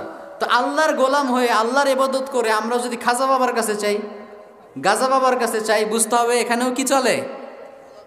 এখানেও এক ধরনের সমস্যা চলে। এটাকে পরকিয়া বলে না, এটাকে ইসলামিক শরিয়া অনুযায়ী শিরক বলে। ওই পরকিয়ার মতোই, মানে আল্লাহর সাথেও সম্পর্ক আর একজনের সাথেও সম্পর্ক না, এটা করা যাবে না। এই শিরকের গুনাহ আল্লাহ মাফ করে না। আপনি জেনা করেছেন, আপনি তওবা না করে মারা গিয়েছেন, আল্লাহ চাইলে মাফ করতে পারে। পারে কি পারে না? আপনি সুদ খেয়েছেন, আল্লাহ চাইলে মাফ করতে পারে, কিন্তু আল্লাহ নিজে বলেছেন ইন্নাহু মায়ুশরিক বিল্লাহি ফাকাদ হাররামাল্লাহু আলাইহিল জান্নাহ। যে ব্যক্তি শিরক করে, তওবা না করে মারা যায়, তার জন্য জান্নাতকে হারাম করে দিয়েছেন কে? আল্লাহ। সব গুনাহ মাফ করে দিবে, কিন্তু শিরকের গুনাহ যদি আপনি তওবা না করে মরেন, আল্লাহ মাফ করবে না। এজন্য আজকে থেকে আমাদের যার যা চাহিদা, যত ইবাদত, যত চাওয়া পাওয়া একজনের কাছে, তিনি কে? আল্লাহ। এটা হচ্ছে ষষ্ঠ গুণ। সপ্তম যে গুণটা হচ্ছে সেটা হচ্ছে ওয়ালা ইয়াকতুলুনান নাফসাল্লাতী হাররামাল্লাহু ইল্লা বিল হক। অন্যায়ভাবে কাউকে হত্যা করে না। আমরা যে মুরগি জবাই করি, এটা কি পাপ হয়? কথা বলে না, পাপ হয়? ছাগল জবাই করি, পাপ হয়? কারণ এটা অন্যায় হত্যা না, অন্যায়ভাবে হত্যা না। আবার জিহাদের ময়দানে স্বয়ং আল্লাহ রসুল সাল্লাল্লাহু আলাইহি সাল্লাম কাফেরদেরকে হত্যা করেছে কি করে নাই? সেটা গুনাহ হয়েছে? সেটা গুনাহ হয় নাই, সেটা সওয়াব হয়েছে। তার মানে সেটা ন্যায়ের পক্ষে যুদ্ধ ছিল, ঠিক কি না? কিন্তু অন্যায়ভাবে যদি আমরা একজন আরেকজনকে হত্যা করি, এইটা ছোট গুনাহ না বড় গুনাহ? ওমান কাতালা নাফসাম বিগাইরি নাফসিন আও ফাসাদিন ফিল আরদ ফাকান্নামা কাতালান নাসা জামিআ। আপনি যদি অন্যায়ভাবে একজন ব্যক্তিকে হত্যা করেন, আপনার অবস্থা আল্লাহর নিকট এমন যে আপনি গোটা বিশ্বের সবাইকে হত্যা করে ফেলেছেন। গোটা বিশ্বের সবাইকে হত্যা করলে যে পাপ হয়, একজন নিষ্পাপ ব্যক্তিকে হত্যা করলে তাই পাপ হয়, ঠিক কি না? সেই ব্যক্তিটা মুসলিম হতে হবে, নট নেসেসারি। একটা হিন্দুকেও যদি আপনি অন্যায়ভাবে হত্যা করেন, আপনার আমলনামায় পাপ আছে না নাই? সে হিন্দু, তার ব্যাপার আল্লাহ বুঝবে, আপনি এখানে বলার কে? আমাকে আপনাকে আল্লাহ অধিকার দিয়েছে তাকে বিচার করার? না, এজন্য হত্যা করা যাবে না। সেবাবুল মুসলিমি ফুসুক ও কিতালুহু কুফুর। আর কোনো মুসলিমকে যদি আপনি হত্যা করেন তাহলে আপনি কাফের হয়ে যাবেন, কোনো কথা নেই। এই যে বর্তমানে দেখেন তাবলিগ জামাত মাশাআল্লাহ ইসলামের অনেক ভালো খেদমত করছে, কি করে নেই? নিজের খেয়ে নিজের পড়ে ভালো ভালো কাজ করেছে মাশাআল্লাহ। কিন্তু এই যে রিসেন্টলি তাদের যে দ্বন্দ্বটা চলছে, আমরা কি তাদের কাছে এটা চাই? এটা চাই না। এখানেও হয়তো তাবলিগ জামাতের অনেক ভাইয়েরা থাকতে পারেন, মাইকের আওয়াজ যেতে পারে, মিডিয়ার মাধ্যমে যেতে পারে। তো আমরা আপনাদেরকে জাস্ট এতটুকু হাম্বল রিকোয়েস্ট করব, ভাই আপনাদের মাধ্যমে মানুষ দিন শেখে, দিন বোঝে। আপনারা নিজেরাই যদি নিজেদের মধ্যে কাদা ছড়াছড়ি করেন, তাহলে ইসলামের পক্ষে কথা বলবে কে? ঠিক কি না? অমুসলিমরা, ইসলামের শত্রুরা তো চাই এটা যে আমরা নিজেরা মারামারি করে মরি, আর ওরা দূর থেকে তালি দিবে। এটা করা যাবে না, এটা করা যাবে?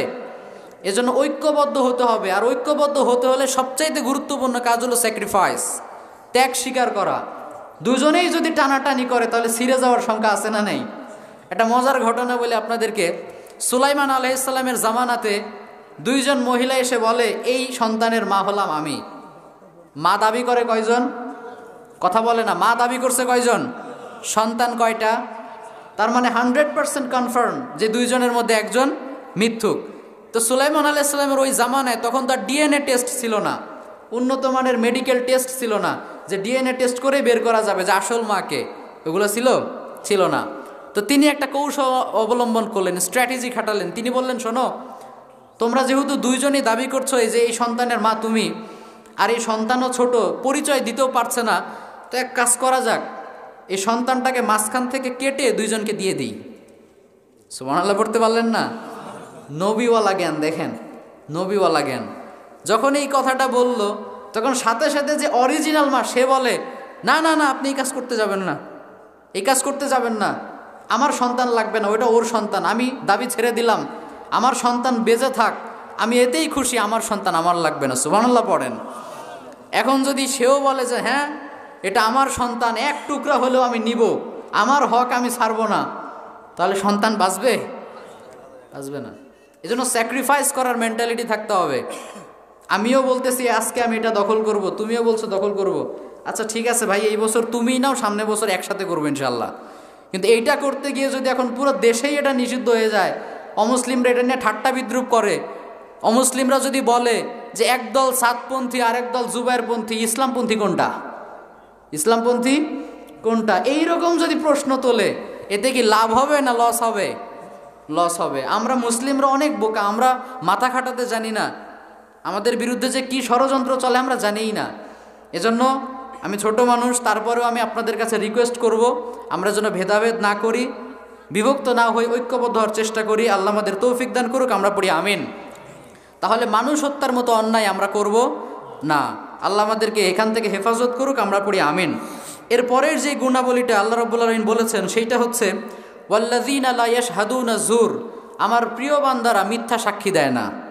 আল্লাহর প্রিয় বান্দারা মিথ্যা সাক্ষী দেয়? আল্লাহর প্রিয় বান্দারা তো মিথ্যাই বলে না, মিথ্যা সাক্ষী দিবে কোথা থেকে? ঠিক কি না? আল্লাহর প্রিয় বান্দারা কি মিথ্যা বলে? কথা বলেন, মিথ্যা বলে? এই যে বর্তমানে মোবাইলের কারণে মিথ্যা অনেক অ্যাভেলেবেল হয়ে গিয়েছে না? অ্যাভেলেবেল হয়ে গিয়েছে। অনেকে আছে দেখবেন গাড়ির মধ্যে বলে, দোস্ত কই? এই তো চলে আসছি। এই তো সে এখনো হয়তো 1 ঘন্টার রাস্তা। আবার গাড়ির মধ্যে বসে আছে, বলে দোস্ত আমি এই যে ওয়াশরুম থেকে বের হলাম, আমি বের হচ্ছি, দাঁড়া। এরকম বলে কি বলে না? কারণ দেখা যায় না। তো এই যে মোবাইলের মাধ্যমে আমাদের পাপগুলো, অন্যায়গুলো, মিথ্যাগুলো সহজ হয়ে গিয়েছে, আমরা যেন নিজেদেরকে হেফাজত করার চেষ্টা করি ইনশা আল্লাহ। দুনিয়াতে এই মোবাইলের ভার বহন করা খুব সহজ, খুবই লাইট ওয়েট, ওজন তেমন নাই। কিন্তু এই মোবাইলের মাধ্যমে যে অন্যায়গুলো আমরা করি, এগুলোর ওজন কিন্তু হালকা না, অনেক ওজন। দুনিয়াতে আমরা পকেটে করে নিয়ে বেড়াই এই মোবাইলকে, কিন্তু এই মোবাইলের মাধ্যমে যে অন্যায়গুলো হয়, এগুলো কিন্তু আমরা কাঁধে নিয়েও সহ্য করতে পারবো না। এই মোবাইলের অন্যায় থেকে আমাদের বাঁচতে হবে, মিথ্যা থেকে বাঁচতে হবে, সত্য কথা বলতে হবে ইনশা আল্লাহ। আল্লাহ রসুল সাল্লাল্লাহু আলাইহি ওয়াসাল্লাম যখন ইসলামের দাওয়াত দিতে শুরু করেছিলেন, বলেছিলেন কুলু লা ইলাহা ইল্লাল্লাহ তুফলিহু, ও মক্কার লোকেরা বলো লা ইলাহা ইল্লাল্লাহ, তোমাদেরকে সফল বানায় দিবে কে? তখন অনেক কিছুই তার নামে মিথ্যা অপবাদ দেওয়া হয়েছে, বলা হয়েছে তিনি গণক, তিনি জাদুকর, তিনি পাগল। কিন্তু কোনো কাফের আন্ডা বাচ্চা পর্যন্ত বলতে পারে নাই মোহাম্মদ মিথ্যা বলছে। সুবহানাল্লাহ পড়বেন না? আমাদের নবী 40টা বছর এমন একটা জীবন যাপন করেছেন, মক্কাবাসীদের মাঝেই ছিলেন, সেখানেই বড় হয়েছেন, বিয়ে শাদী করেছেন, ব্যবসা করেছেন। কিন্তু উনি নিজের পার্সোনালিটিকে এমন উচ্চ পর্যায়ে রেখেছিলেন যে এত এত অপবাদ দেওয়ার পরেও কেউ তাকে মিথ্যুক অপবাদ দিতে পারে নাই। আল্লাহ রসুল একবার মক্কার সবাইকে ডেকে বললেন, শোনো, সাফা পাহাড়ের ওখানে ডেকে বললেন, শোনো, আমি যদি বলি এই পাহাড়ের পেছনে একদল লোক তোমাদেরকে হত্যা করার জন্য ওয়েট করছে, তোমরা কি বিশ্বাস করবে? তখন সবাই বলেছিল বালা। সবাই কি বলেছিল? সবাই বলেছিল বালা, অর্থাৎ মোহাম্মদ তুমি যদি বলো তাহলে বিশ্বাস করব। সুবহানাল্লাহ পড়তে পারলেন না? তার মানে এমনিতে বিশ্বাস করি না, কিন্তু তোমার মুখ থেকে যদি এই কথা বের হয় তাহলে আমি বিশ্বাস করব। এর কারণ মা জাররাবনা আলাইকা ইল্লা সিদকা, we have never ever been experienced of a single life from you in our entire life. এই পুরো 40 বছরের জীবন তোমার কাছে একটা মিথ্যা কথা আমরা শুনি নাই। সুবহানাল্লাহ পড়েন। তার নাম হচ্ছে কি? আল আলামিন, আল আমিন, আস সাদিক, সত্যবাদী, বিশ্বস্ত, আমানতদার। সুবহানাল্লাহ পড়েন। ওনার যখন ইসরা হলো, মেরাজ হলো, তখন আবু বকর সিদ্দিক রাদিয়াল্লাহু তাআলা আনহুকে এসে কাফেররা বলল, শোনো আবু বকর, তুমি তো ইসলাম কবুল করেছো, কিন্তু তোমার বন্ধু তো পাগল হয়ে গেছে। কেন, কি হয়েছে? তোমার বন্ধু বলে কিনা যে এক রাতের মধ্যে মক্কা থেকে সে মসজিদুল আকসাতে চলে গিয়েছে, আবার সে নাকি সপ্ত আকাশের ঊর্ধ্বে গিয়েছে। তোমার বন্ধু পাগল, তোমার বন্ধু এই কথা বলেছে, তুমি কি বিশ্বাস করবে? তখন আবু বকর রাদিয়াল্লাহু তাআলা আনহু বলেছিলেন, ইন ক্বালা লাকাদ সাদাকা, যদি আমার নবী এটা বলে তাহলে সে সত্য বলেছে। সুবহানাল্লাহ পড়েন।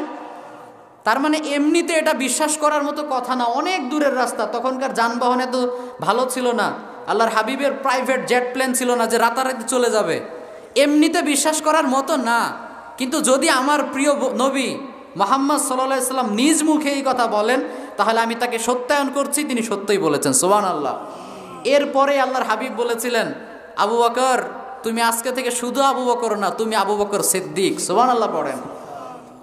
এতটা সত্যবাদী ছিলেন। সেই নবীর উম্মত হয়ে আজকে আমরা মিথ্যা বলি। এক একটা মিথ্যা সাক্ষীর কারণে অনেকে যুগের পর যুগ জেলখানায় পচে পচে মরে, আছে না নাই? ওই ব্যক্তি যদি আপনাকে ক্ষমা না করে, ওই ব্যক্তির পরিবারবর্গ যদি আপনাকে ক্ষমা না করে, আপনি বাইতুল্লাহর কাবার গিলাফ ধরেও আল্লাহর কাছে মাপ পাবেন না, মাপ পাবেন না। ওই ব্যক্তিও ধরেন আপনাকে ক্ষমা করে দিল, ওই যে ধরেন 14 বছর 15 বছর জেলে আছে আপনার একটা মিথ্যা সাক্ষীর কারণে, ওর মেয়েটা যে বাবার থেকে হক থেকে মাহরুম হয়েছে, এটা আপনি কি করে ফিরিয়ে দিবেন? তার স্ত্রী প্রায় যুগের পর যুগ একা একা রয়েছে, তাকে আপনি ক্ষতিপূরণ কি দিয়ে দিবেন? তারা যদি মন থেকে মাফ না করে, আপনি কাবা শরীফের গিলাফ ধরে ক্ষমা চাইলেও মাফ হবে না। এজন্য খবরদার, আমরা যেন মিথ্যা সাক্ষী না দেই, এটা অনেক বড় গুণ। আল্লাহর হাবিব বললেন, আলা উনাব্বিউকুম বিআকবারিল কাবায়ের, তোমাদেরকে কি সবচেয়ে বড় কবিরা গুনাহ আমি বলবো কি? আল্লাহর হাবিব বললেন 2টা কথা, 3টা কথা, 4টা কথা, এইভাবে 4টা বললেন। তার মধ্যে প্রথম হচ্ছে আশিরকু বিল্লাহ, আল্লাহর সাথে শিরিক করা। 2 নম্বর হচ্ছে উকুকুল ওয়ালিদাইন, পিতামাতার অবাধ্য হওয়া। এই 2টা কথা বলার সময় আমার দিকে তাকান, এই 2টা কথা বলার সময় আল্লাহর হাবিব এইভাবে ছিলেন। 1 নম্বর শিরক করা, 2 নম্বর পিতামাতার অবাধ্য হওয়া। এরপর দাঁড়িয়ে গিয়ে বললেন আলা ওয়া কাউলু জুর ওয়া শাহাদাতু জুর, 3 নম্বরটা হলো মিথ্যা কথা বলা, 4 নম্বর হলো মিথ্যা সাক্ষী দেওয়া। আল্লাহু আকবার। দেখতে পাচ্ছেন সিগনিফিক্যান্ট। এতক্ষণ এইভাবে বলছিলেন নর্মালি, কিন্তু যখন মিথ্যা কথা আর মিথ্যা সাক্ষীর ব্যাপার আসলো, এইভাবে হেলান দিয়ে না, ওয়াকানা মুত্তাকিআন ফাজালাস, এইভাবে হেলান দিয়েছিলেন, এইভাবে বসে পড়লেন, যাতে সাহাবীরা আরো বেশি গুরুত্ব দেয়। সুবহানাল্লাহ পড়েন। তো এই জন্য আল্লাহর হাবিব সাল্লাল্লাহু আলাইহি ওয়াসাল্লামের উম্মত হিসেবে আমরা সত্য বলতে চাই তো ইনশাআল্লাহ।